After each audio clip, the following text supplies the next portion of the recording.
Preach, Pastor. So, I don't mean to offend any Catholics in here, but him hanging on the cross really ain't do much for me other than, oh my God, look at that tragedy. But when he woke up early on Thursday morning, that's why I get amped up for Easter. Because if he'd have stayed dead, our faith would be fueled. Let me move on. So it gives us, Solomon gives us, in this little text right here, some practical, I want to give you some practical things of what we should do. Because all the rest of the four lessons that we talked about daily stuff that you should be doing. See, the problem is this. We don't worship during the week, and we look to worship on Sunday. I can't wait to Sunday. I can't wait. I can't. No. I'm doing it right now. Come on.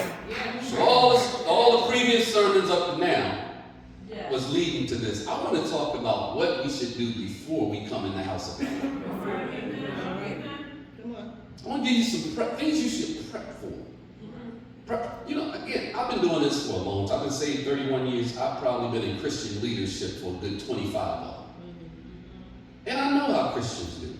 I know what Christian ministry leaders do. They wait till the day of to just put some work in it.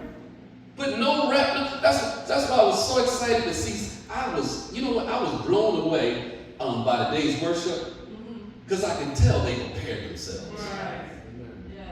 You can tell when somebody ain't prepared.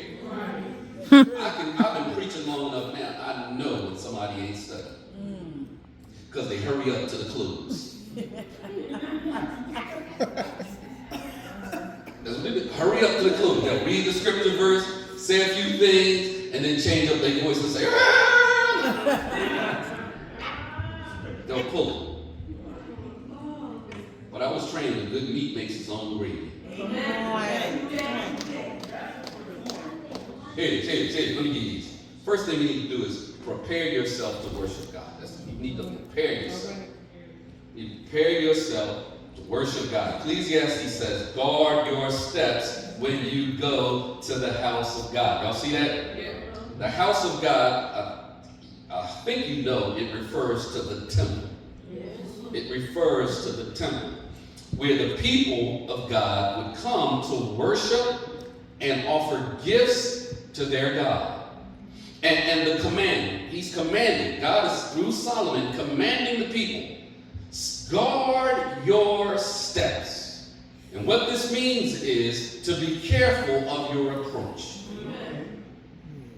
Even when you get ready to have devotion in the morning, you shouldn't just wake up, wake the sweat, sleep out your eyes, and then get down and pray.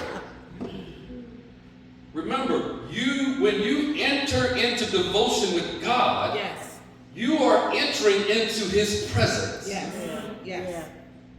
He is not the big man in the sky. He is not some heavenly hookup, whatever. He is God. Yes. And so you need to be careful of your approach. Come on, teach, Pastor. You need to think about who you are getting ready to talk to.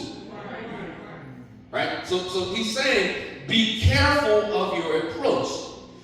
Did you know that Scripture regulates how we should approach God? It regulates how we should approach God in his house. In his house. And not only in his house, but his house, New Testament time, on Sunday mornings. On Sunday mornings. So I want to help you. So here it is. Here's my big idea. So I try to leave you with a big idea, in case you forget what I talked about. Here's my big idea. For God's children to have proper reverence for God in his house requires some preparation. Got it. Y'all got that? Got it. Got it? So, we need to prepare ourselves for worship. And the question you're asking is, but Pastor, how? I was so used to jumping out my car, running in late, sitting down, and waiting for you to preach me up. Yeah. I got this for you. Here's for you. Here's for you. Here's for you. Here's what preparation kind of looks like. The first thing, how to prepare yourself for worship is prepare to listen. More teach. You need to prepare yourself to listen. All this I'm telling you is preparation really for your heart. Because we already know that worship is a heart issue. Oh, yes. The heart of the matter with worship is the matter of the heart. And so all of this really is preparing your heart. Not your clothes, not your outfit, not even, I was so crazy back in the day, I had different colored Bibles. I did. Pray for you, boy. I did. And there was a time that I started making the actual Bible an idol. And so I spent a lot of time preparing my outfit. Okay, I got on this today. Okay, let me look in my catalog of Bibles. Which one goes with my suit, right? That was idolatry. That was idolatry. And so I'm trying to spare you and help you to get your heart right.